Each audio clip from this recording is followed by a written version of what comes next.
اللہ عز و جل کا موجود ہونا آفتاب سے زیادہ روشن ہے، اس کی ذات کا یقین ہر شخص کی فطرت میں داخل ہے۔ انسان کی فطرت ہے کہ جب بڑی مصیبت میں آتا ہے نا، بڑے سے بڑا منکر بھی جو ہے نا وہ پھر اللہ کی طرف رجوع کر لیتا ہے کہ یار اب پھنس گیا ہوں، اب دعا کروں، اب کسی کو کہتا ہے اللہ سے دعا کر دو، اب اسے یاد آتا ہے کہ کوئی ہے خالق، کوئی ہے مالک جس کی طرف میں نے رجوع کرنا ہے۔ جب پریشان ہوتا ہے تو اسے رب کی یاد آتی ہے، اور تھوڑی سی عقل والا انسان بھی اگر صرف اس دنیا پر نظر کر لینا تو یقین کر لیتا ہے کہ بے شک یہ آسمان و زمین، یہ ستارے، یہ سیارے، انسان و حیوان، تمام مخلوق کسی نہ کسی کے پیدا کرنے سے پیدا ہوئی ہے۔ ارے آخر کوئی تو ہے جو انہیں پیدا کر رہا ہے، جس طرح چاہتا ہے اس میں تصرف کرتا ہے۔ کیونکہ جب ہم کسی تخت یا کرسی کو دیکھتے ہیں، مثال کے طور پر یہ میری ڈیسک ہے، آپ کسی بھی کرسی کو دیکھیں، دیکھتے ہی خیال کیا آتا ہے کہ اس کو کسی نے بنایا ہوگا، یہ خود بخود بن نہیں سکتی ہے۔ تو ذرا بتاؤ نا، اتنی بڑی دنیا، اتنا بڑا سسٹم جو بہت خوبصورت انداز میں چل رہا ہے، کیا کسی نے نہیں بنایا ہوگا؟ عرب کے ایک بدو نے بڑی پیاری مثال کے ذریعے بات سمجھائی۔ وہ کہتا ہے کہ اونٹ کی مینگنی دیکھ کر، اونٹ کی اگر کوئی راستے میں آپ کو مینگنیاں نظر آئیں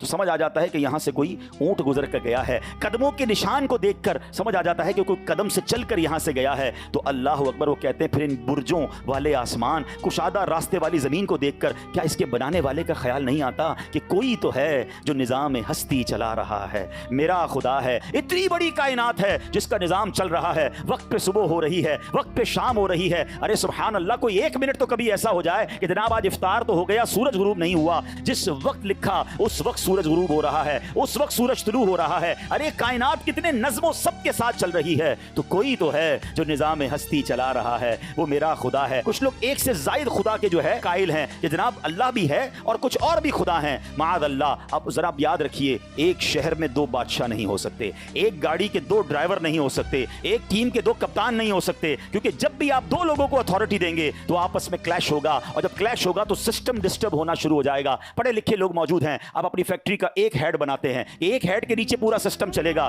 دو ہیڈ بنا دو، آپس میں دوسرے ہیڈ آپس میں لڑتے رہیں گے، نظام برباد ہو جائے گا۔ ہمارا ایک سسٹم بغیر ہیڈ کے نہیں چلتا۔ اگر اس کائنات کے دو رب ہوتے تو دونوں اپنی اپنی قدرت کا اظہار کرتے، آپس میں کلیش ہوتا، کائنات برباد ہو جاتی۔ اس کائنات کا ایک رب سے چلنا بتا رہا ہے کہ اس کا خالق و مالک ایک ہی ہے، اور وہ ہمارا پیارا اللہ عز و جل ہے۔